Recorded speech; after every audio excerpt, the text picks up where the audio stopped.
ప్రధానంగా రెండు రకాలుగా వర్గీకరిస్తాం. ఒకటి మున్సిపల్ కార్పొరేషన్లు మరియు రెండు మున్సిపాలిటీలు. ఇందులో ప్రస్తుతం మన రాష్ట్రంలో మున్సిపల్ కార్పొరేషన్లు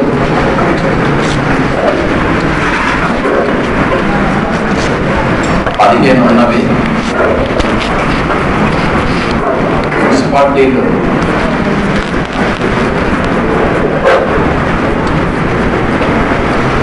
యాక్చువల్గా దాంట్లో ఉంటుంది 109 మాత్రమే ఉంది.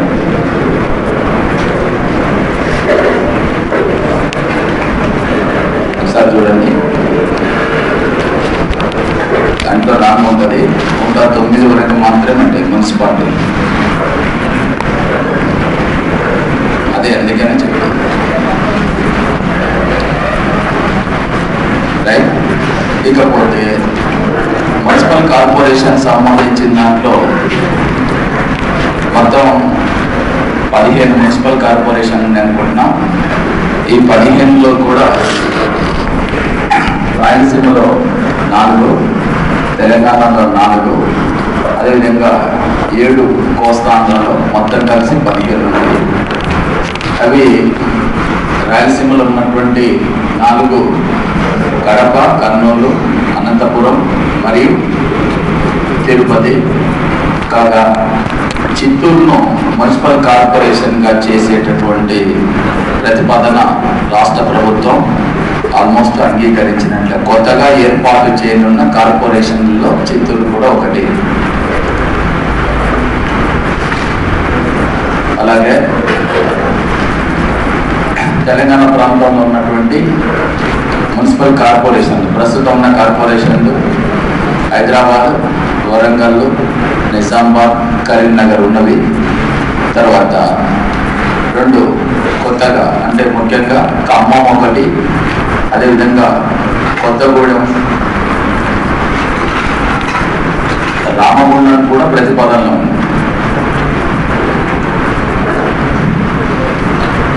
ఏర్పాటు చేయలేదు, ప్రతిపాదనలు ఉన్నవి అంటున్నాను. రేపు ఎలక్షన్స్ జరిగే ముందు మాత్రమే దాన్ని అధికారికంగా ప్రకటిస్తారు. ప్రకటించినప్పుడు చూడాలి. ఇకపోతే కోస్తాంధ్రలో ఉన్నటువంటి వాటిలో ఒకటి నెల్లూరు, అదేవిధంగా గుంటూరు, విజయవాడ, ఏలూరు, కాకినాడ, రాజమండ్రి, విశాఖపట్నం ఇవి ఉన్నవి. నెల్లూరు, గుంటూరు, విజయవాడ 3, ఏలూరు, కాకినాడ, రాజమండ్రి, విశాఖపట్నం. కొత్తగా ఏర్పాటు చేయనున్నది ఒంగోలు.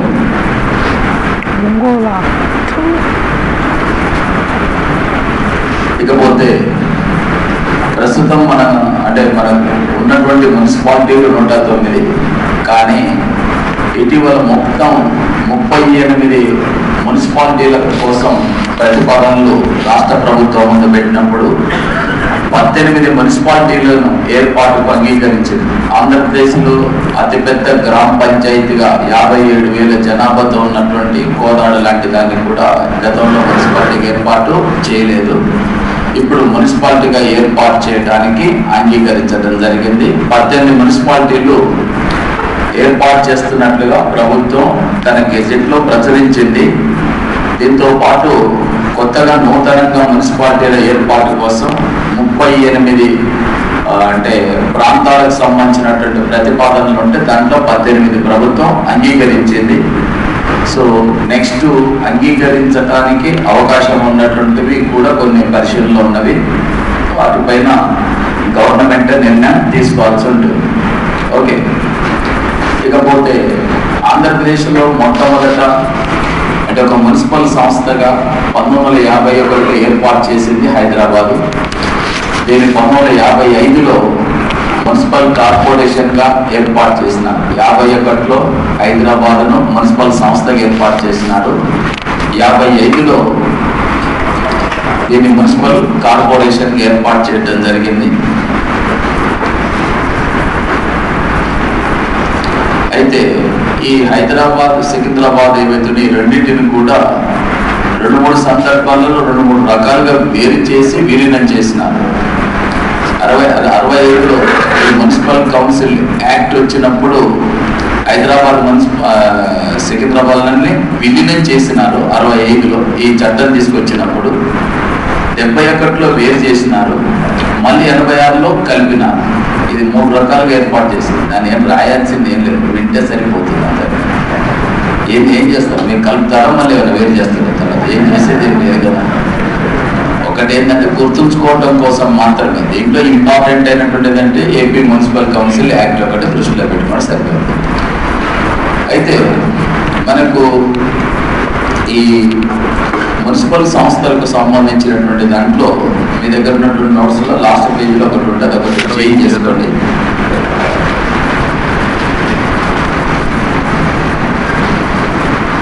ఈ మున్సిపాలిటీల యొక్క ఆదాయాన్ని బట్టి కొన్ని గ్రేడ్స్గా వర్గీకరించినారు. గ్రేడ్లు 74వ రాజ్యాంగ సవరణ ఉంటే లాస్ట్ పేజ్ తీసుకురండి స్వామి. 74వ రాజ్యాంగ సవరణ దగ్గర ఉంటే లాస్ట్ పేజీలో ఉంటుంది. ఓకే, ఆ 74వ రాజ్యాంగ సవరణ దగ్గర మున్సిపాలిటీల యొక్క రకాల గురించి చెప్పేటప్పుడు దాంట్లో మీకు selection grade municipality, special grade municipality, first grade municipality, second grade municipality, third grade municipality ఉన్నాయి. అవి రకాలు అట్లనే ఉన్నాయి. కాకుంటే దాని కింద రాసినటువంటి ఆదాయానికి సంబంధించిన పరిమితులు ఏవైతున్నాయో ఒకటి చేంజ్ చేయండి.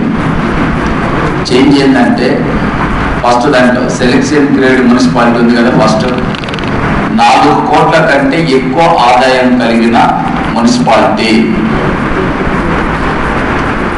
4 కోట్ల కంటే ఎక్కువ ఆదాయం కలిగిన municipality.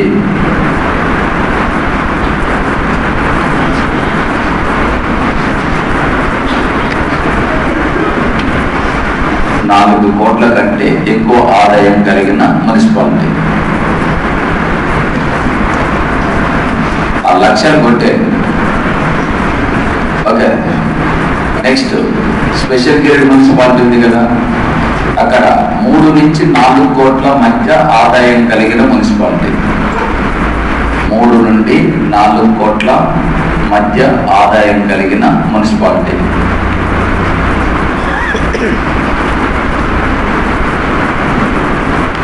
Next first grade municipality 2 నుంచి 3 కోట్ల మధ్య ఆదాయం కలిగిన మున్సిపాలిటీ.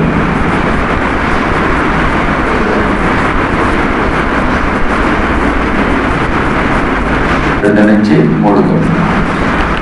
నెక్స్ట్ సెకండ్ గ్రేడ్ మున్సిపాలిటీలో 1 నుంచి 2 కోట్ల మధ్య ఆదాయం కలిగిన మున్సిపాలిటీ.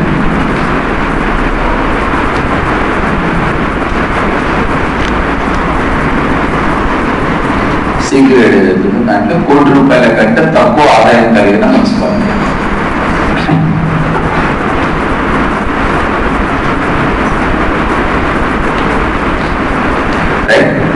ఇకపోతే దీంట్లో మనకు ఈ నిర్మాణానికి సంబంధించిన దాంట్లో జనరల్గా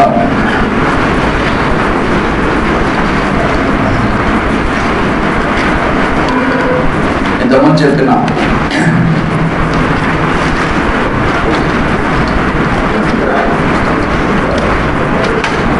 ఈ మున్సిపాలిటీని దేనిగా విభజిస్తాం? కొన్ని వార్డులుగా విభజిస్తాం.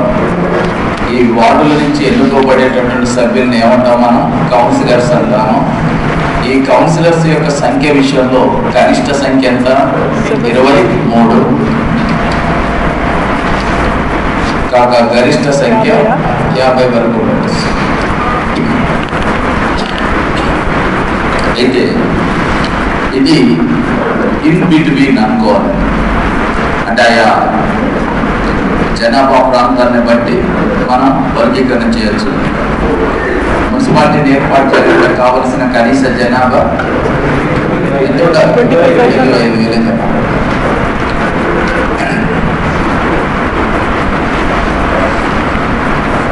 దీన్ని ఎవరు ఏర్పాటు చేస్తారు?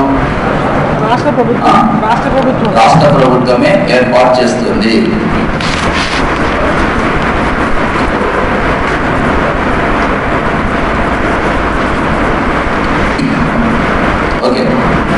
అయితే ఈ మున్సిపాలిటీలో ఉండేటటువంటి కౌన్సిలర్స్ ఎవరైతే ఉన్నారో వివిధ వార్డుల నుంచి వీరిని ప్రజలు డైరెక్ట్గా ఎన్నుకుంటారు. ఇక్కడ పార్టీ ప్రాతిపదికపై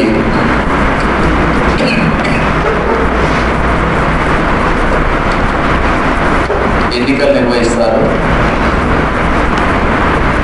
ఈ కౌన్సిలర్స్ తమలో ఒకరిని చైర్మన్ గాను మరొకరిని వైస్ చైర్మన్ గా ఎన్నుకుంటారు.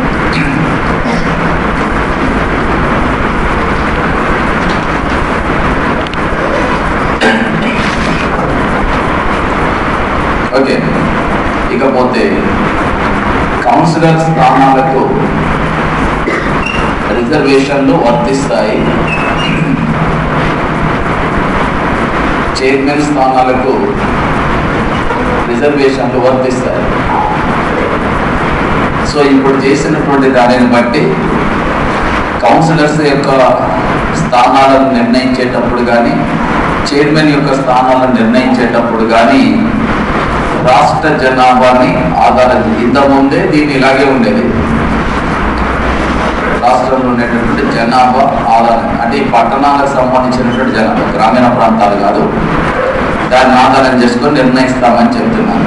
వాస్తవానికి గతంలో కూడా ఈ చైర్మన్లు ఎవరైతే ఉంటారో, మున్సిపల్ చైర్మన్స్ ఎవరైతే ఉన్నారో, ఈ చైర్మన్లను యొక్క రిజర్వేషన్ స్థానాలను నిర్ణయించేటప్పుడు ఇంతకుముందు కూడా రాష్ట్రాన్ని యూనిట్గా తీసుకొని నిర్ణయించారు. ఒక జిల్లాలో 2 మున్సిపాలిటీలు ఉంటే, ఒక మున్సిపాలిటీ ఉంటే దానికి రిజర్వేషన్ నిర్ణయిస్తామా లేక నిర్వహించకూడదు అనేటటువంటిది కాదు. ఇది ఈ మున్సిపాలిటీలకు సంబంధించి చైర్మన్ స్థానాలకు సంబంధించిన రిజర్వేషన్ నిర్ణయించేటప్పుడు రాష్ట్రాన్ని ఒక యూనిట్గా తీసుకొని నిర్ణయిస్తారు.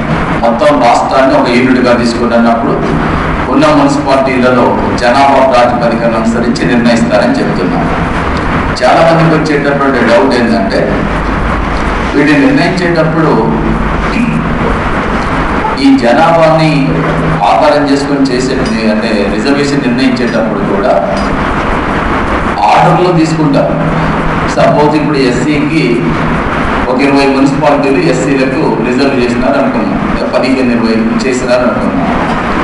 ఈ 15-20లో అంటే 15-20 మధ్య చేసినప్పుడు రాష్ట్రంలో ఉన్నటువంటి మొత్తం పట్టణాలలో ఏ పట్టణంలో ఎక్కువ ఎస్సీ జనాభా ఉంటుందో దానికి మొదటి ప్రయారిటీ ఇస్తారు. అంటే ఫస్ట్ నుంచి 15 స్థానాలు నిర్ణయించేటప్పుడు మనం ఆర్డర్లు తీసుకుంటాం కదా.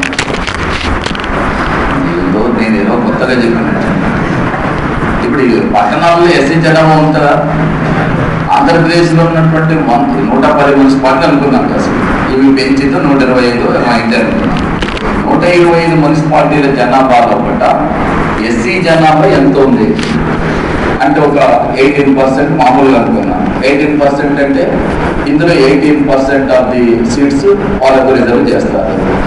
చేసేటప్పుడు 18 మున్సిపాలిటీలు 20 మున్సిపాలిటీలకు ఎస్సీలకు రిజర్వేషన్ చేస్తే మొత్తం త్రూఅవుట్ స్టేట్లో ఉన్నటువంటి పట్టణాలలో ఏ పట్టణంలో ఎక్కువ ఎస్సీ జనాభా ఉంటుందో దాన్ని మొట్టమొదటి ఎస్సీగా రిజర్వ్ చేస్తారు. దాని తర్వాత 2వ స్థానం 2, 3, 4 అట్లా కేటాయించుకుంటూ పోతారు.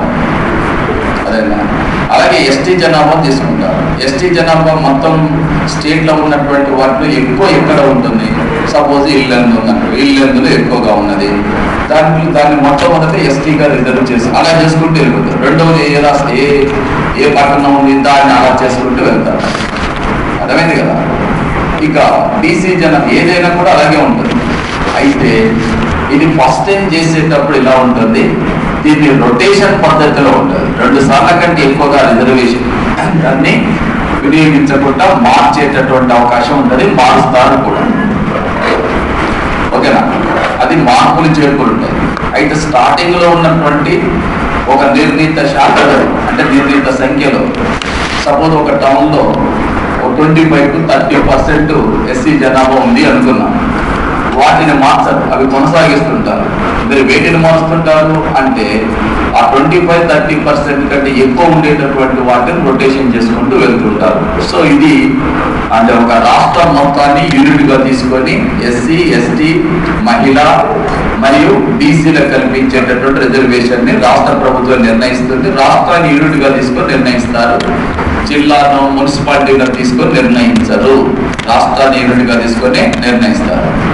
ఇకపోతే ఈ మామూలుగా కౌన్సిలర్ స్థానాలకు ఎన్నికలు జరిగేటప్పుడు ఒక కౌన్సిలర్ స్థానానికి పోటీ చేసేటటువంటి అభ్యర్థి మినిమం ఎంత చెల్లించాలి? 500.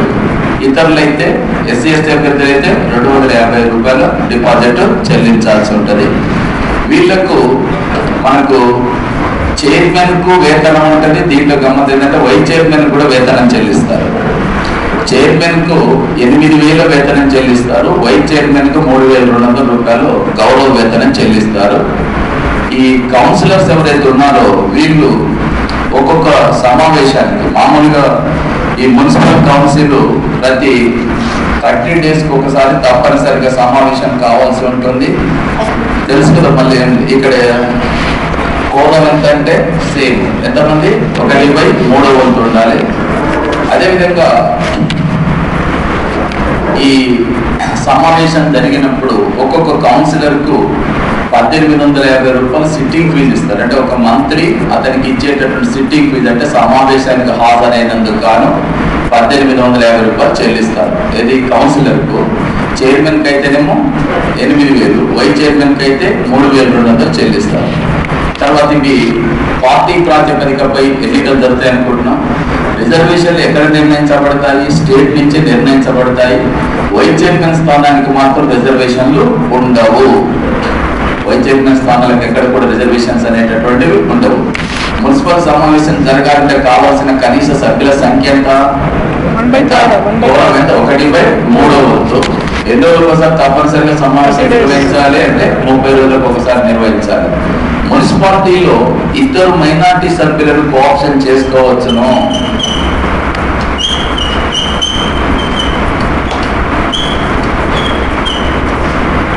మున్సిపాలిటీలో ఎంతమందిని కోఆప్ చేసుకోవచ్చు?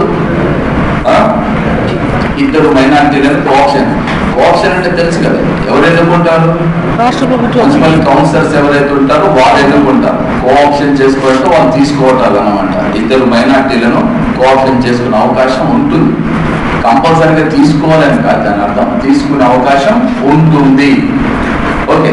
తర్వాత ఈ మున్సిపల్ సంబంధించినటువంటి ఎన్నికలు మొత్తం కూడా పార్టీ ప్రాతిపదికపై జరుగుతాయి కాబట్టి ఇంకొకటి ఈ మున్సిపల్ చైర్మన్ వీళ్ళు ఎవరి సమక్షంలో ప్రమాణ స్వీకారం చేస్తారు?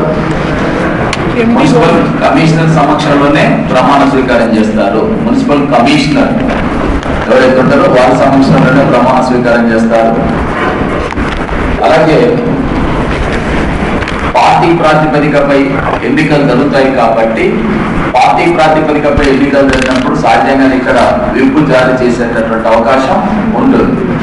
అయితే చాలా మందికి ఇక్కడ తెలియని అంశం ఏంటంటే, నేను 4-5 సార్లు చెప్తున్నాను, మళ్ళీ అదే అంశాన్ని అడుగుతున్నారు మన వాళ్ళు. ఏంటి అంటే విప్పు వర్తిస్తుందా? విప్పు ఖచ్చితంగా వస్తుంది, ఒక సభ్యుడున్నా వర్తిస్తుంది. కాకపోతే దీనికి చాలా పెద్ద ప్రొసీజర్ ఉంటుంది. ఆ ఎన్నికల హడావుడిలో ఎవరు దాన్ని పెద్దగా పట్టించుకోరు. ఒకటి. రెండో విషయం ఏంటంటే విప్పు పట్టించుకోకపోవడానికి మరొక కారణం ఏంటంటే విప్పు రిజిస్ట్రేషన్ చేయించాలి. స్థానికంగా ఉండేటటువంటి సభ్యులు తమ పార్టీకి సంబంధించిన సభ్యులు వీళ్ళు ఎక్కడికి పోతారులే అనేటటువంటి ఒక భరోసాతో ఎవరు రిజిస్ట్రేషన్ చేయించారు. రిజిస్ట్రేషన్ ఎందుకు చేయించాలంటే నువ్వు విప్పు జారీ చేయాలంటే రిజిస్ట్రేషన్ చేయించకుండా విప్పు జారీ చేయకూడదు. ఎందుకంటే నువ్వు అప్పటికప్పుడు విప్పు జారీ చేసేటటువంటి అవకాశం ఉండదు. నీకు అసలు నీ విప్ ఎవరు విప్పు జారీ చేస్తారు? నీ పార్టీకి సంబంధించిన జిల్లా అధ్యక్షుడు జారీ చేస్తాడా, జిల్లా కార్యదర్శి జారీ చేస్తాడా, రాష్ట్ర పార్టీ జారీ చేస్తుంది? ఎవరు జారీ చేస్తుందని చెప్పకుండా నేను విప్పు జారీ చేస్తున్నానంటే అది లెక్కలోకి తీసుకోరు. మీరు అందుకనే ప్రతి పార్టీ కూడా శాసనసభలో విప్పు నిర్ణయిస్తుంది.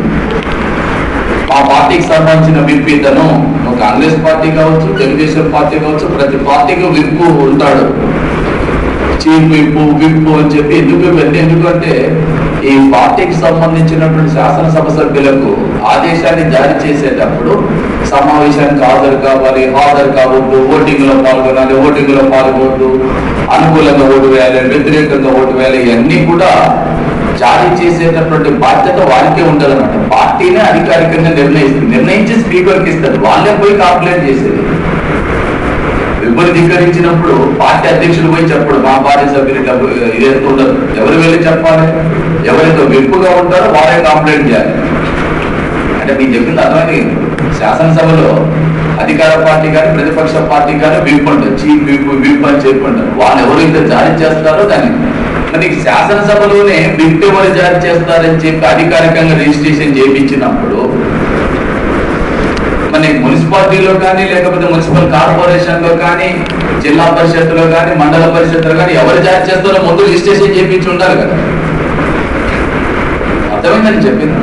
ఇంకో సమస్య ఉంటుంది, పార్టీ అధ్యక్షుడు ఒకటి మాట్లాడతాడు, కార్యదర్శుడికి ఒకటి మాట్లాడతాడు, వాళ్ళ మధ్య విభేదాలు ఉంటాయి. ఇప్పుడు అధికారం దేని క్రైటీరియా తీసుకోవాలి?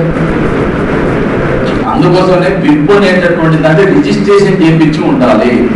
రిజిస్ట్రేషన్ అంటే భూములు ఇవి కాదు. రిజిస్ట్రేషన్ అంటే ఎవరి దగ్గర రిజిస్ట్రేషన్ చేయించి ఉండాలి? పంచాయతీరాజ్ శాఖ అధికారి దగ్గర రిజిస్ట్రేషన్ చేయించి ఉండాలి. తర్వాత విప్ జారీ చేసినప్పుడు కూడా నేను ఏమన్నాను, విప్ జారీ చేసినటువంటి అంశం పైన అధికారికంగా ఈ అంశం పైన విప్ జారీ చేసినారు, ఏమని విప్ జారీ చేసినారు, ఈ అంశాన్ని కూడా ఆ పంచాయతీరాజ్ శాఖ అధికారికి చెప్పాలి. చెప్పి ఈ విప్పులని సభ్యులకు అందించాలి. అంటే ఏం జారీ చేస్తున్నారో సభ్యునికి వివరం తెలియజేసి ఉండాలి.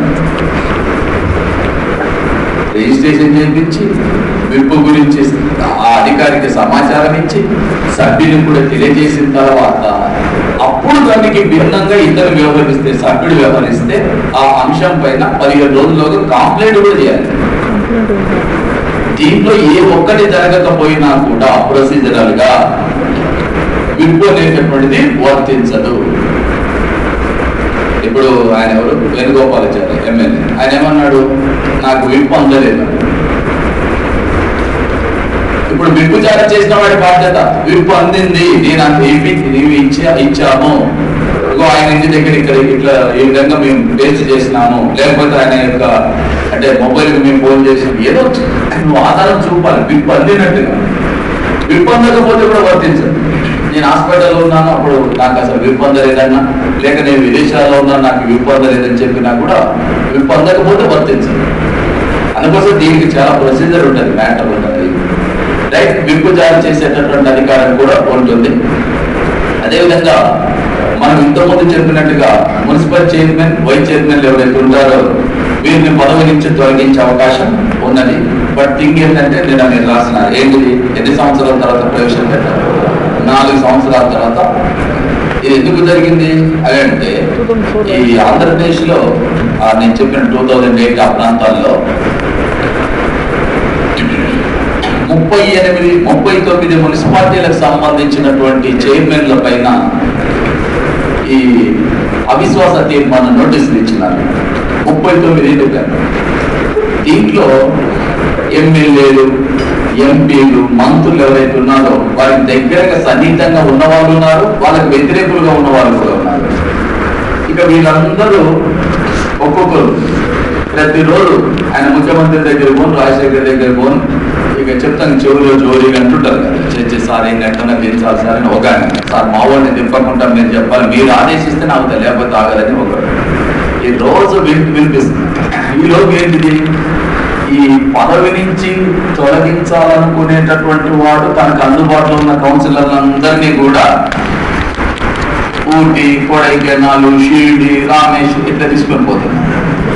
మరి కాపాడాలనుకునేటటువంటి వాడు ఏం చేస్తున్నాడు, వాడు ఇంకొక సైడ్ తీసుకొని పోతున్నాడు. వీళ్ళందరినీ క్యాంపులు తెచ్చి పోయి వాళ్ళకి రాజభోగాలు అన్నమాట. ప్రతిరోజు వాళ్ళని తీసుకుపోయి మంచి మంచి స్టార్ హోటల్స్ లో ఉంచి వాళ్ళకి కావాల్సినటువంటి సకల సౌకర్యాలు మొత్తం కల్పిస్తూ వాళ్ళని రాజపోషకులు లెక్క భావిస్తారు. ఇవన్నీ జరుగుతుంటే ఇది రోజు పేపర్లో వస్తుంటే అందరూ ఈ రాజశేఖర రెడ్డికి చికాకు వచ్చి అసలు దీనికి ఏముంది తీసుకొస్తే ఏం లేదు సార్, 2 సంవత్సరాలు 4 సంవత్సరాలు చేయాలి. 4 సంవత్సరాలు చేయగానే ఊటీకి తీసుకుపోయిన వాడిని ఆనే వదిలేసి వచ్చారు. ఎందుకు ఇంట్లో అవసరం లేదు కదా, నాకు ఇన్ని రోజుల నుంచి మేము భరిస్తున్నాం లేదు, నువ్వు ఇక్కడే ఉందనుకున్నాను వదిలేసి వెళ్ళిపోయింది. అంటే ఈ అవిశ్వాస తీర్మానం ప్రవేశపెట్టడానికి సంబంధించి తీసుకొచ్చిన ఒక ముఖ్యమైన మార్పు అన్నమాట 4 years.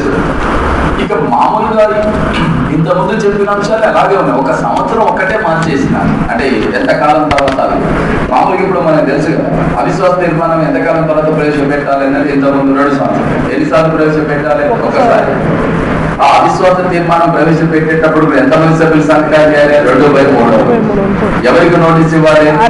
ఒకవేళ మున్సిపాలిటీ అయితేనేమో సేమ్ ఆర్డీఓకి ఇవ్వాల్సి వస్తుంది, కార్పొరేషన్ అయితేనేమో మున్సిపల్ కార్పొరేషన్ సంబంధించినటువంటి అక్కడ ఉండే కలెక్టర్, ఆ జిల్లా కలెక్టర్ కు plus municipal commissioner.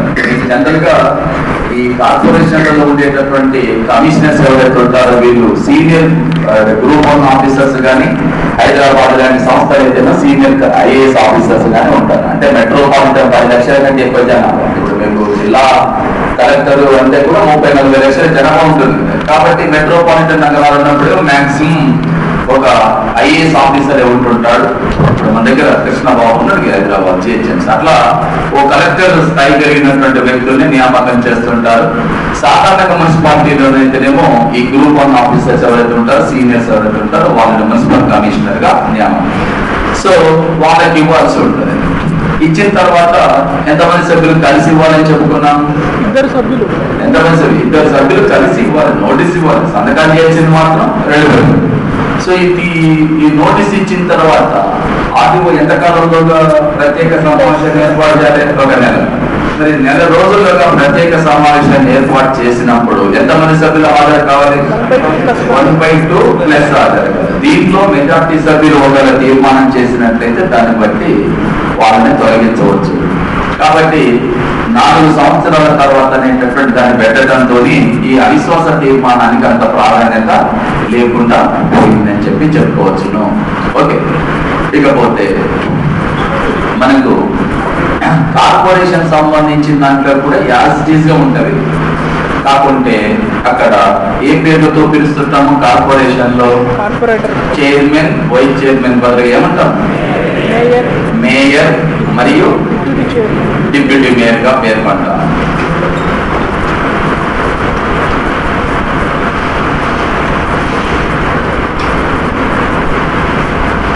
Next, general గా కార్పొరేషన్ లో ఉండేటటువంటి సభ్యుల సంఖ్య ఎంత? 50 నుంచి 100 వరకు ఉంటుంది. మరి వార్డులను ఏమంటాం మనం? ఏమంటాం? డివిజన్స్ అంటాం.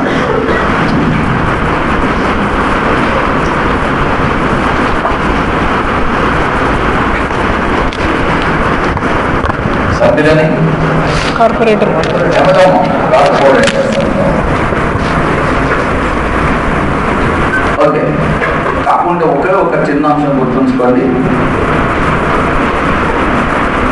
ఇక్కడ ఒక్క దగ్గరనే చేంజ్ ఉంటుంది.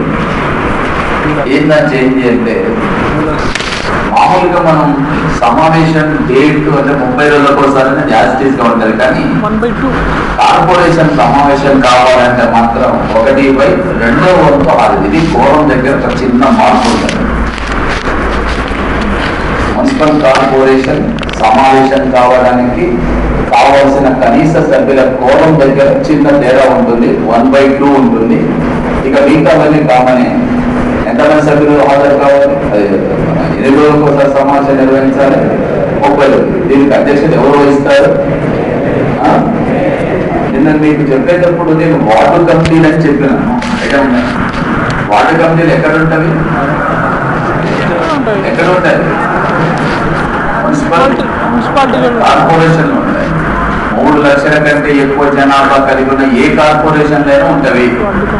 అది మెట్రోపాలిటన్ నగరాల్లో ఉంటవి, సాధారణ నగరాల్లో కూడా ఉంటవి. విషయం ఏంటంటే, ఎక్కువ జనాభా కలిగినటువంటి ప్రాంతాలలో ఈ మున్సిపల్ కార్పొరేటర్స్ ఎవరైతే ఉన్నారో ఒకటే సభ్యుడు ఆ ప్రాంతానికి ప్రాతినిధ్యం వహిస్తారు.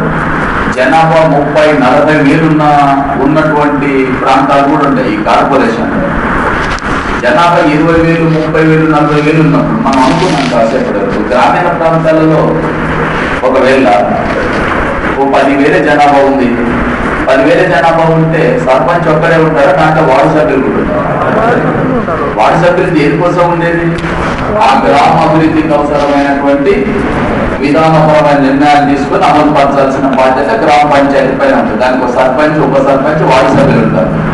మరి ఇప్పుడు కార్పొరేషన్ లో కూడా ఒకవేళ మనం 3.5 లక్షల జనాభా ఉందనుకోండి. 4-5 లక్షల జనాభా ఉన్నప్పుడు జనరల్ గా 3 లక్షల కంటే ఎక్కువనే ఉంటుంది కదా జనాభా. కార్పొరేషన్ అంటే 3 లక్షల కంటే ఎక్కువ జనాభా ఉన్నప్పుడు ఒక 50-60 వార్డులు ఉన్నాయనుకున్నాం. 60 వార్డులు అంటే ఎంత జనాభా ఉంటుంది? 5,000. మినిమం 5,000 కంటే ఎక్కువ ఉంటుంది అవునా? మరి 5,000 కంటే ఎక్కువ ఉన్నప్పుడు 5 నుంచి 10,000 జనాభా ఉన్నప్పుడు ఆ ప్రాంతంలో ఉండేటటువంటి సమస్యలన్నింటినీ కూడా కార్పొరేటర్ ఒక్కరిని కాకుండా అతనికి ఎప్పటికప్పుడు సలహాలు సహాయాన్ని అందివ్వడం కోసం వార్డు కమిటీలు ఏర్పాటు చేస్తారు. నేను చెప్పేది మామూలు కార్పొరేషన్. మరి చాలా వరకు కార్పొరేషన్ 5 లక్షలు 6 లక్షల జనాభాలో ఉన్నాయి. 5-6 లక్షల జనాభా ఉన్నప్పుడు ఇది ఏమవుతుంది? 10,000 జనాభా 15,000 జనాభా అవుతుంది. 10,000 జనాభా 15,000 జనాభా ఉన్నప్పుడు ఆ ప్రాంతానికి సంబంధించిన సమస్యలు ఏవైతే ఉంటాయో వాటన్నిటి గురించి చర్చించి ఓ తీర్మానాన్ని ఆమోదించి ఆ కార్పొరేట్ చేతిలో పెట్టుకోబోయి ఈ అంశాలపైన నువ్వు కార్పొరేషన్ లో మన వార్డుకు సంబంధించి మన డివిజన్ సంబంధించిన అభివృద్ధి పైన మన వార్డులో అంటే మన డివిజన్ లో ఈ సమస్యలు ఉన్నవి, వీటిపైన నువ్వు మన తరఫున ప్రాతినిధ్యం వహించాలి, అక్కడ మాట్లాడాలి, ఈ సమస్యల పరిష్కారాన్ని నువ్వు కృషి చేయాలి. రేపు జరిగేటటువంటి మున్సిపల్ కార్పొరేషన్ మీటింగ్ లో వీటిపైన నువ్వు గలం విప్పాలని చెప్పి వీళ్ళు అతనికి సలహా మండలిగా పనిచేస్తారు. వార్డు కమిటీ ఉంటుంది. ఎక్కడండి? ఎక్కడ ఉంటుంది? మున్సిపల్ కార్పొరేషన్ ఏర్పాటు చేయాలంటే ఎంతకంటే ఎక్కువ జనాభా ఉంది. అందుకనే వాడు ఇచ్చిన ప్రశ్న కూడా అదే, కానీ ఇండైరెక్ట్ గా ఇచ్చింది. ఇండైరెక్ట్ గా ఇవ్వడం ఏంటిది? వార్డు కమిటీలు ఏర్పాటు చేయాలంటే ఉండవలసిన కనీస జనాభా ఎంత? ఉండవలసిన కనీస జనాభా అంటే 3 లక్షలు. ఎందుకు 3 లక్షలు? 3 లక్షలు ఉంటేనే వార్డు కమిటీలు ఎక్కడ ఏర్పాటు చేస్తాము? కార్పొరేషన్. కాబట్టి కార్పొరేషన్ ఏర్పాటు చేస్తే కావలసిన కనీస జనాభా 3. ఇండైరెక్ట్ గా అడిగినటువంటి అంశాలు. తర్వాత ఈ మున్సిపల్ కార్పొరేషన్ సంబంధించిన దాంట్లో మనం ఇంతకుముందు 243 గుర్తుందిగా జెడ్డి జెడిఈ చెప్పినాం. ఐడియా చెప్పండి సార్. జెడ్డి అంటేనేమో జిల్లా ప్రణాళిక బోర్డు, జెడిఈ అంటేనేమో మెట్రోపాలిటన్ ప్రణాళిక బోర్డు. అంటే 10 లక్షల కంటే ఎక్కువ జనాభా ఉన్నటువంటి నగరాల్లో ఏం ఏర్పాటు చేస్తారు? మెట్రోపాలిటన్ ప్రణాళిక board, metropolitan planning board. Metropolitan planning board ఏదైతే ఉంటుందో అది ఆ నగరానికి సంబంధించిన అభివృద్ధి పైన 10 లక్షల కంటే ఎక్కువ జనాభా 11-12 లక్షల జనాభా ఉన్నప్పుడు అది ఒక పెద్ద నగరంగానే ఉంటుంది. మెట్రోపాలిటన్ పెద్ద నగరంగా ఉన్నప్పుడు దాని అభివృద్ధికి అవసరమైనటువంటి విధానపరమైనటువంటి నిర్ణయాలు తీసుకోవడంలో కానీ మీకు స్టార్టింగ్ లో ఒక అంశం. ఇంత ముందుకు ఇప్పటికి వచ్చిన తేడా ఏంటంటే గతంలోనేమో ఈ మున్సిపల్ సంస్థల యొక్క పని ఏమిటంటే మున్సిపల్ సంస్థల యొక్క పని అంటున్నాను. మున్సిపల్ సంస్థల యొక్క పని ఏమిటంటే రోడ్లు నిర్మాణం, కల్వర్టుల నిర్మాణం, ఈ డ్రైనేజీ కెనాల్స్ ఏవైతున్నాయో, సైడ్ కెనాల్స్ ఏవైతున్నాయో వాటిని ఇది చేయటం, శ్మశాన వాటిక, తర్వాత మంచినీటి సౌకర్యము, మున్నీటి పారుదల, పార్క్స్, ఇటువంటి వాటిపైన కేంద్రీకరణ చేసి ఇప్పుడు అది ఒకటి మాత్రమే కాదు. ఈ జనాభా అంటే గ్రామీణ ప్రాంతాల నుంచి ఇతర ప్రాంతాల నుంచి బాగా వలసలు రావడంతో జనాభా విపరీతంగా కేంద్రీకృతమైన తర్వాత కొంతకాలం అక్కడ స్థిర నివాసం ఏర్పాటు చేసుకున్న తర్వాత పనులు దొరకని సందర్భాలు వచ్చినప్పుడు వలసగా మరి పట్టణాల్లో కూడా ఈ నిరుద్యోగ సమస్య, నిరక్షరాస్యత, పేదరికము, అనారోగ్యము, వీటికి సంబంధించిన అంశాలపైన కూడా కేంద్రీకరణ చేయాల్సి వస్తుంది. అంటే నువ్వు కేవలము సాధారణ విధులను మాత్రమే కాకుండా సంక్షేమానికి సంబంధించినటువంటి విధులను కూడా చేపట్టాల్సి వస్తుంది. కాబట్టి ఈ పెద్ద పెద్ద నగరాలలో మెట్రోపాలిటన్ ప్లానింగ్ బోర్డు, ప్లానింగ్ అనేది దేనికోసం వేస్తారు? ఎప్పుడైనా ప్రణాళికని దేనికోసం ఏర్పాటు చేస్తాం? అభివృద్ధి కోసం. మరి అభివృద్ధి కోసమే అంటే కేవలం ఈ అంశాలు మాత్రమే కాదు. అంటే ఇది రోడ్ల నిర్మాణము, లేఅవుట్స్ ప్రకటించటము, ఇవి మాత్రమే కాదు. ఈవెన్ ఇక్కడ ఉండేటటువంటి నిరుద్యోగ నిర్మూలన, గృహాలకు సంబంధించినటువంటి కానీ, తర్వాత విద్యకు సంబంధించి కానీ, సంక్షేమానికి సంబంధించి కానీ, వీటిపైన కూడా కేంద్రీకరణ జరపాల్సినటువంటి అవసరం ఏర్పడుతుంది. సో అలాంటి వాటి కోసమే ఈ మెట్రోపాలిటన్ ప్లానింగ్ బోర్డు అనేటటువంటిది ఏర్పాటు చేయడానికి 74వ రాజ్యాంగ సవరణ సంకల్పించింది. తర్వాత మనకు మేయర్కు, అంటే ఈ నగర కార్పొరేషన్లో ఉండేటువంటి మేయర్కు నెలసరి వేతనం అంటే గౌరవ వేతనం 14,000 ఉంటుంది. కాగా డిప్యూటీ మేయర్కు 8,000 ఉంటుంది. మేయర్కు 14,000, డిప్యూటీ మేయర్కు 8,000 చెల్లిస్తారు. ఓకే, అదేవిధంగా ఈ నగర కార్పొరేషన్ సంబంధించినటువంటిది మరొకటి ఏంటంటే, ఇక్కడ ఇటీవలి కాలంలో వచ్చినటువంటి మార్పు ఏంటనుకున్నాం, ఎక్స్ అఫీషియో సభ్యులు ఓటు వేసుకునేటటువంటి అవకాశం కల్పించడం. అదేవిధంగా ఎక్స్ అఫీషియో సభ్యులు ఓటు వేసుకునేటటువంటి అవకాశం ఉంటుంది. వీళ్ళు పరిపాలనకు సంబంధించిన విషయాలు కూడా పాల్గొనేటటువంటి అవకాశం ఉంటుంది. మరి మేయర్ని, డిప్యూటీ మేయర్ని పదవి నుంచి తొలగించవచ్చా? అసలు వీళ్ళ ఎన్నికలు ఏ ప్రాతిపదిక మీద జరుగుతాయి అంటే, మున్సిపల్ ఎన్నికలు ఏ ప్రాతిపదిక మీద జరుగుతాయో కార్పొరేషన్ ఎన్నికలు కూడా అదే పద్ధతిపై జరుగుతాయి. మున్సిపల్ ఎన్నికలు ఇంతకుముందు కౌన్సిలర్స్ ఏ విధంగా ఎన్నుకోబడ్డారు? పార్టీ ప్రాతిపదిక. కార్పొరేటర్స్ కూడా పార్టీ ప్రాతిపదిక ఎన్నుకోబడ్డారు. మరి కార్పొరేటర్స్ అంతా కలిసి ఎవరిని ఎన్నుకుంటారు? మేయర్ని ఎన్నుకుంటారు, డిప్యూటీ మేయర్ యొక్క స్థానాలకు రిజర్వేషన్లు వర్తిస్తాయి, డిప్యూటీ మేయర్ స్థానాలకు రిజర్వేషన్లు వర్తించవు. మేయర్ స్థానాలకు రిజర్వేషన్లు వర్తింపజేసేటప్పుడు ఏ రాష్ట్ర ప్రభుత్వమైనా రాష్ట్రాన్ని యూనిట్ గా తీసుకొని నిర్ణయిస్తుంది. ఒక రాష్ట్రాన్ని యూనిట్ గా తీసుకొని రాష్ట్ర స్థాయిలో నిర్ణయిస్తారు. కొన్ని స్థానాలు ఎస్సీలకు, కొన్ని స్థానాలు బీసీలకు, కొన్ని స్థానాలు ఎస్టీలకు.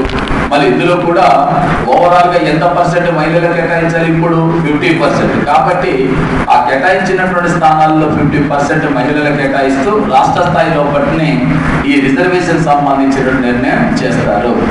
ఓకే, నెక్స్ట్ మరి ఈ మున్సిపల్ మేయర్, డిప్యూటీ మేయర్ని పదవి నుంచి తొలగించవచ్చునా అంటే అగైన్ తొలగించవచ్చు. ఎందుకని?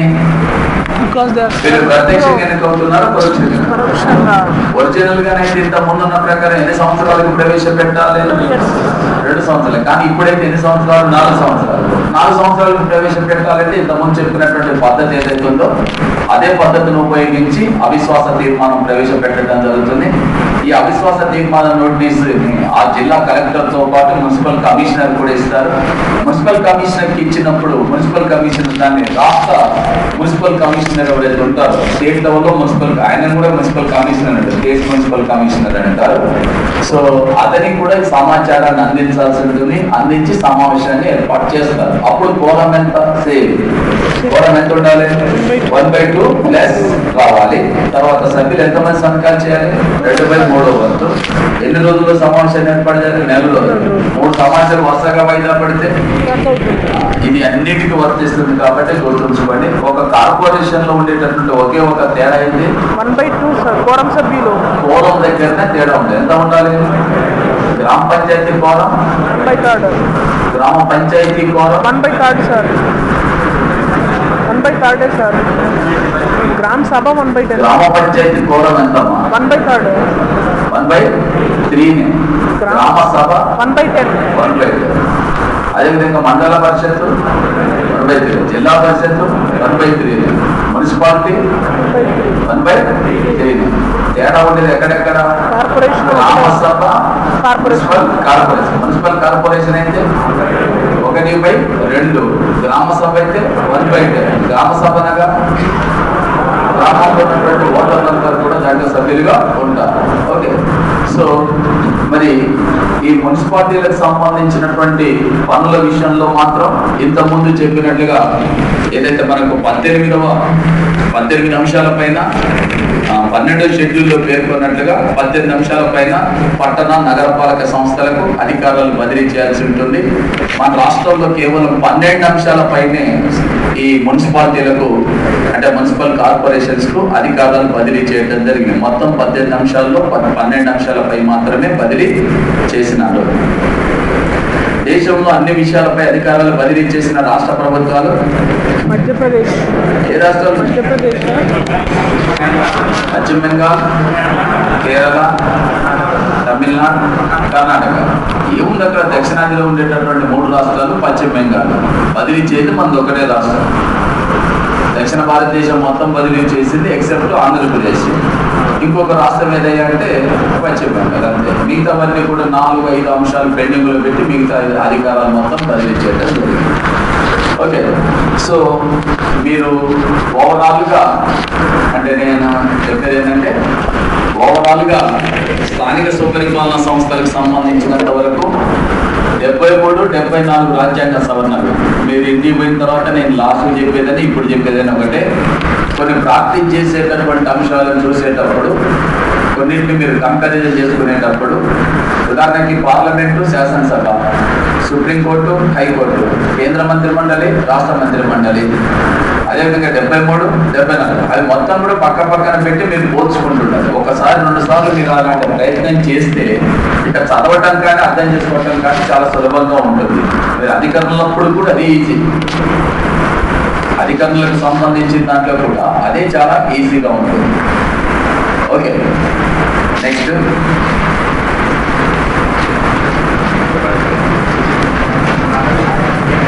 ర్యాంక్ అయిపోలేదు కదా. ఇదేంటుందిరా నాయన నెక్స్ట్ వీక్ తిందామంటే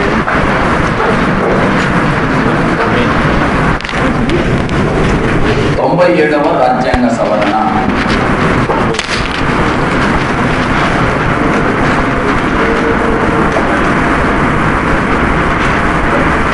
దాన్ని అండర్లైన్ చేయండి. పెద్దగా రాయండి, పెద్దగా రాసుకోండి. అందులో ఎక్కడో సందులలో రాయకండి, కొంచెం పెద్దగా రాయండి.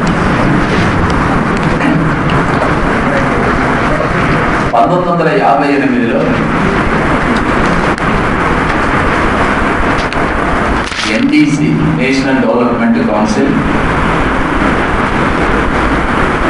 మన దేశంలో సహకార సంస్థలను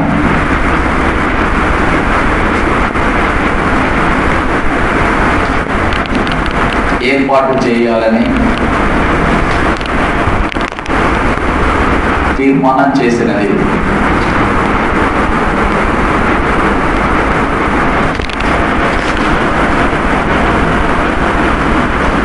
నెక్స్ట్ 2012లో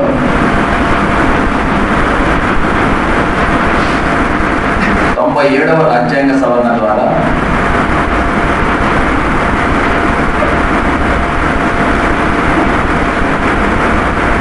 సహకార సంస్థలకు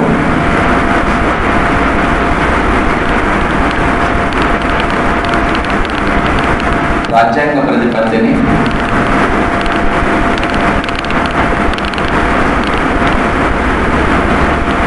కల్పించడం జరిగింది.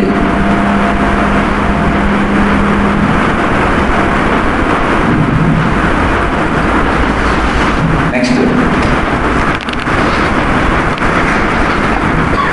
సహకార సంస్థల కోసం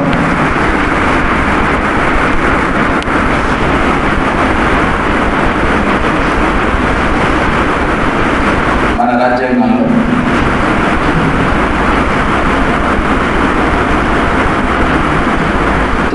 బి భాగాన్ని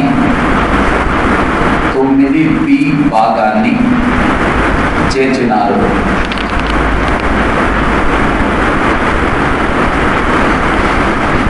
నెక్స్ట్ ప్రాథమిక హక్కులలోని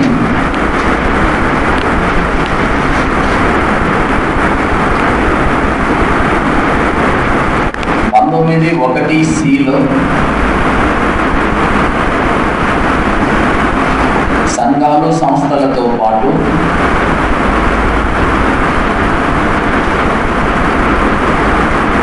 అదనంగా సహకార సంస్థలు అనే అంశాన్ని చేర్చినారు.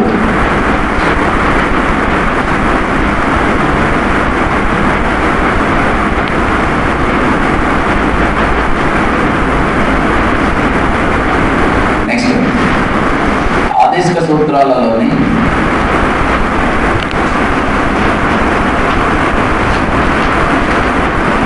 (43వ అధికరణలో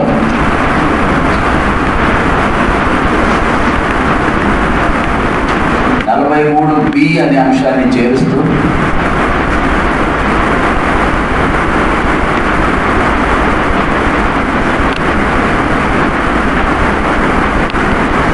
సహకార సంస్థల ఏర్పాటుపై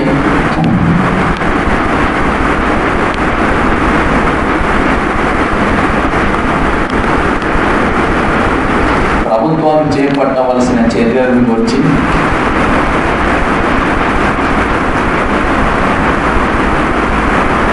పేర్కొన్నారు.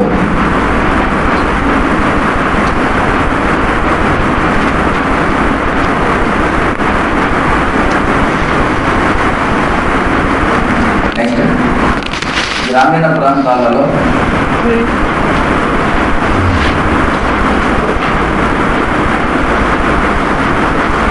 సహకార సంస్థలను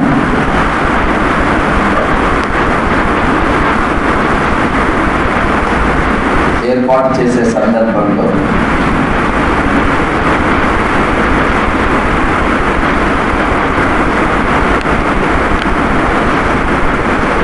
కనీసం 7 సభ్యులకు తగ్గకుండా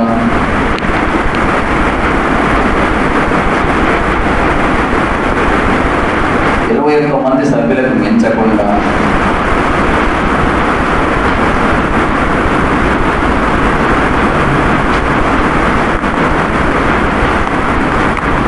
ఏర్పాటు చేయాలని నిర్ణయించినారు.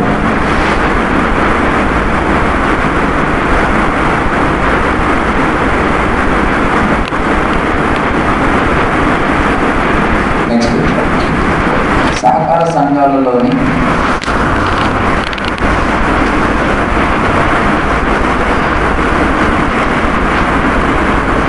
సభ్యుల స్థానాలలో ఒక స్థానాన్ని ఎస్సీకి,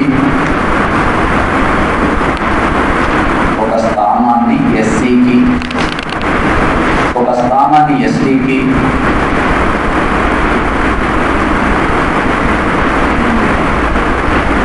రెండు స్థానాలను మహిళలకు,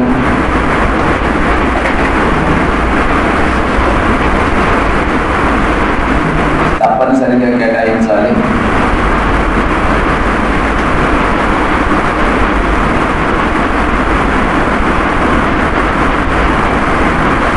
నెక్స్ట్, సహకార సంఘాల యొక్క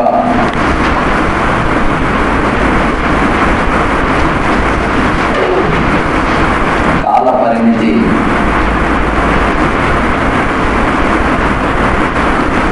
5 సంవత్సరాలుగా ఉండాలి.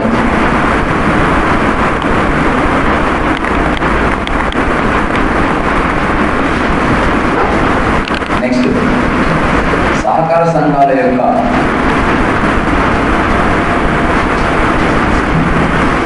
ఖర్చులను, ఖాతాలను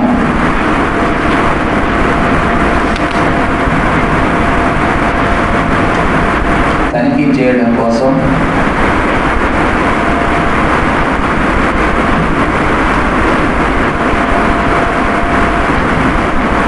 తప్పనిసరిగా ఒక ఆడిటింగ్ వ్యవస్థను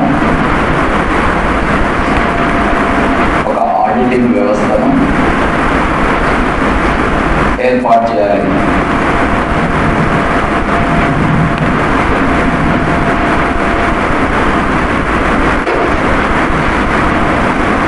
నెక్స్ట్, సహకార సంస్థలకు ఎన్నికలు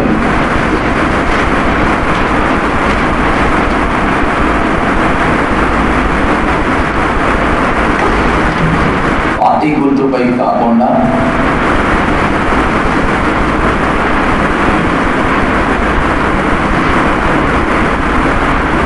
స్వతంత్ర ప్రాతిపదికపై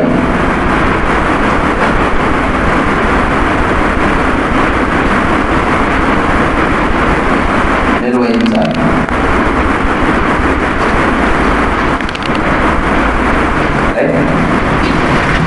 మీకు ఇప్పుడు భారత రాజ్యాంగంలో భాగాల సంఖ్య ఎంత అవుతుంది? మార్చుకోవాలి. స్టార్టింగ్ ఎన్ని భాగాలు? దేంతో 9B భాగం వచ్చిందంటే 9 ఏ భాగం దేనికి సంబంధించింది? పట్టణ నగరపాలక సంస్థలు 9A భాగం. 9వ భాగం పంచాయతీరాజ్ సంస్థలు.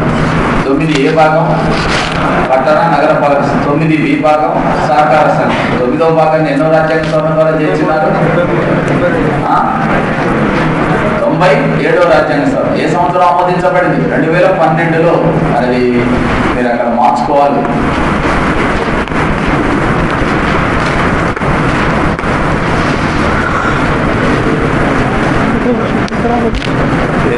భాగాల దగ్గర భారత రాజ్యాంగానికి సంబంధించిన భాగాలు అనేది ఒకటి ఉందా? ఉంటుంది నాకు తెలిసి.